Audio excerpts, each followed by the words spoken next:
বিসমিল্লাহির রহমানির রহিম।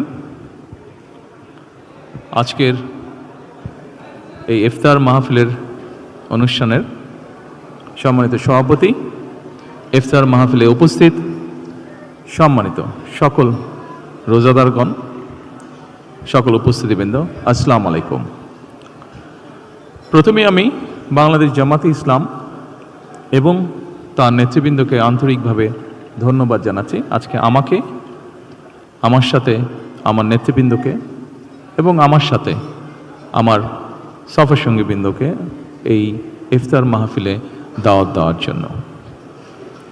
সম্মানিত সকল নেতৃবৃন্দ, উপস্থিতিবৃন্দ, আজকে এখানে শুধু আমি নই, এখানে শুধু বাংলাদেশ জামাতে ইসলামের নেতৃবৃন্দ বা কর্মীবৃন্দই নয়, আমাদের বাইরেও এখানে অন্যান্য আরও রাজনৈতিক দলের নেতৃবৃন্দ আছেন।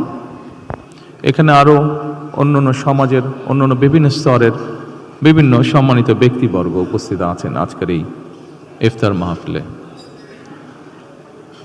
আজকে আমরা একটি গুরুত্বপূর্ণ সময়ে সকলে এখানে একত্রিত হয়েছি। দেশের একটি গুরুত্বপূর্ণ সময়। কিছুদিন আগে দেশে নির্বাচন হয়েছে। এই নির্বাচনের মাধ্যমে গণতন্ত্রের যাত্রা শুরু হয়েছে।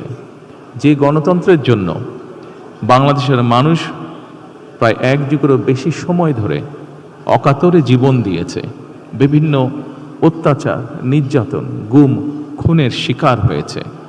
এত ত্যাগের বিনিময়ে আমরা আজকের এই গণতন্ত্রের যাত্রা, যেটি সূচনা হচ্ছে বা হয়েছে নির্বাচনের মাধ্যমে, সেটির সুযোগ পেয়েছি। এই ত্যাগের মাধ্যমে, এই আত্মত্যাগের মাধ্যমে হাজারো মানুষের অত্যাচার, লক্ষ মানুষের নির্যাতনের মাধ্যমে আমরা আমাদের বাক, ব্যক্তি স্বাধীনতা, গণতান্ত্রিক অধিকার চর্চার সুযোগ আমরা ফিরে পেয়েছি। সেজন্যই প্রথমেই আসুন আমরা আল্লাহর দরবারে শুকরিয়া আদায় করি।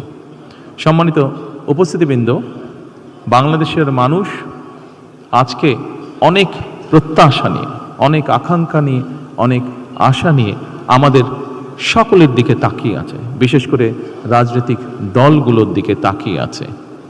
আজকে আমাদের এই ইফতার মাহফিলে আসুন আমরা আল্লাহর নামে শপথ গ্রহণ করি যে আমাদের আগামী দিনের কাজগুলো হবে এই দেশের মানুষের ভাগ্য পরিবর্তনের জন্য। আসুন আমরা আল্লাহর দরবারে সেই রহমত চাই যার মাধ্যমে আল্লাহ আমাদেরকে এই দেশের মানুষের ভাগ্য পরিবর্তনের জন্য, এই দেশের ভাগ্য পরিবর্তনের কাজ করার তৌফিক আমাদেরকে আল্লাহ তাআলা দিবেন।